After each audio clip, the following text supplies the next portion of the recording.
आताच आलो बघा गावातनं, औषध घेऊन आलो बघा. गेल्या बारीने हीच औषध आणलं होतं, एन्ड्रोस्ट्रॉंग हे औषध आणलं होतं. गेल्या बारी 100 ml, आता बी 100 ml आणलं आहे बघा. गेल्या बारीचं 2 ml पाजलं होतं. काय थोडासा नॉर्मल फरक पडला आहे. आता 3 टाईम म्हणजे 3 वेळा औषध पाजलं आहे, त्याला काय फरक पडला नाही, थोडा नॉर्मल पडला आहे.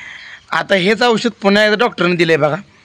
आता 5 ml पाजायला सांगितलं आहे बघा. आता सकाळ तर पाजलं आहे, आता संध्याकाळपासूनच पाजायला सुरुवात करावं लागते. काय करायचं, पातळ संडास लेच करायची ती. ही पावसाळा आला म्हटलं की डोक्याला लई ताप येतोय. बघा शिरडं वांगारली ती, करडं वांगारली ती, या बाजूला बसली ती, करड नुसती खोडा घालून बसली ती. आणि दुसरं काय खायना ती. पण ही सुबाबळा आणली त्या. सुबाबळा बी आता पावसामुळे लय फुलली त्या. मग सुबाबळा त्यांचं आवडतं खाद्य. शेळ्यांना कसं आहे, झाडपाला लय आवडतो म्हणून बघा सुबाबळाचं खाद्य टाकलं नाही अजून. औषध पाजले म्हणून जरा बसलो या. आता बघा तुम्हाला सांगतो, सुबाबळा टाकायच्या लय म्हणजे लयच शिरडं खराब झाली ती. मला वाटतं पहिल्यांदाच शिरडाचा खंडवा आमचा एवढा घायला आला आहे. कारण का प्रत्येक वेळी मी काय करायचो, 1 तास 2 तास तर शिरडं हिंडवत होतो. पण आता हे घर बांधायला चालू केल्यापासून घराला माणसं लागत होती. त्याच्यामुळे तुम्हाला सांगतो 2 टाईम सोडायला वेळ मिळाला नाही. कारण का घर बांधत असल्यामुळं घरालाच माणसं लागत होती ना, पाणी मारायला ह्याला. त्यामुळे शिरडं बंदिस्त केल्यामुळं, फिरलेली शिरडं बंदिस्त केल्यामुळं तुम्हाला सांगतो काय हीच झालं नाही, अवघड झालं सगळं. म्हणून बघा लयच खराब झाली ती. आता ह्या औषधानं किती फरक पडतो आहे, गोळ्यापेक्षा हीच औषध लय भारी आहे असं डॉक्टर म्हणते. मग बघू आता काय करायचं. ह्या सुबाबळानं भारी अशी सुधारणा होती. त्या ज्वारीची वैरण टाकली बी लयच करडं ही होती, ती पचत नाही व लवकर. सुबाबळ कशी पचती आता बघा. मला तर रातभर झोपच लागत नाही. करडं आजारी पडल्यामुळं लय मोठं नुकसान व्हायला लागले बघा. ह्याच्या अगोदर बघा 4 शिरडं आपली नुसती दगावली तीच. नुसतं पातळ संडास करत म्हणून नाव झालं. आणि मग 4 शिरडं बघा जवळजवळ ह्या 3 महिन्यात आपल्या 4 शेळ्या गेल्या त्या. काय करायचं, डोक्याला तर लय ताप होऊन बसला आहे. पण आता दुःख सांगावं तर कुणाला, सांगून तर येतं आहे का, नाही येत. शेडचं पत्रा मारायला अजून मिस्त्री आला नाही.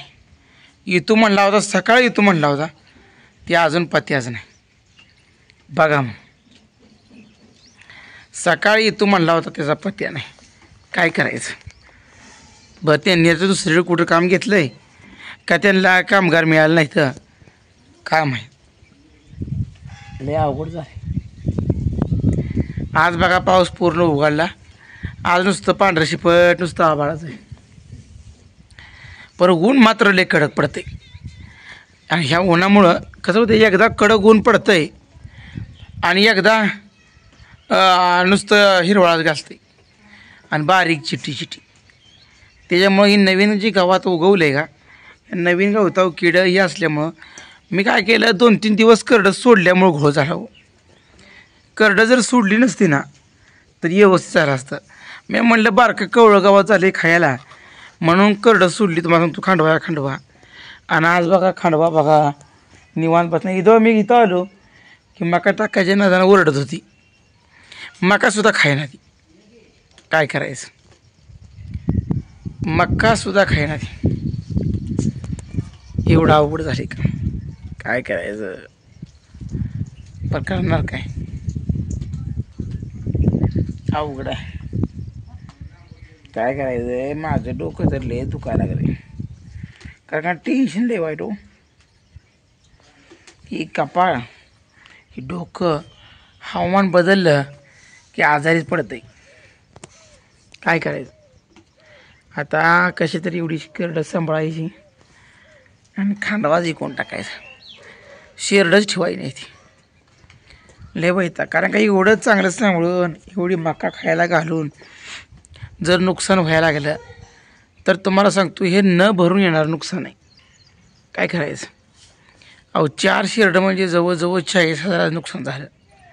आणि करडं आता ऐकायला आलेली करडं आता तुम्हाला सांगतो ही दुरुस्त करायची. दुरुस्त झाल्यानंतर ही करडं आता महिना दीड महिना सुधारत नाही ती, म्हणजे 1-1.5 महिना ही पुढंच विकायला लागणार.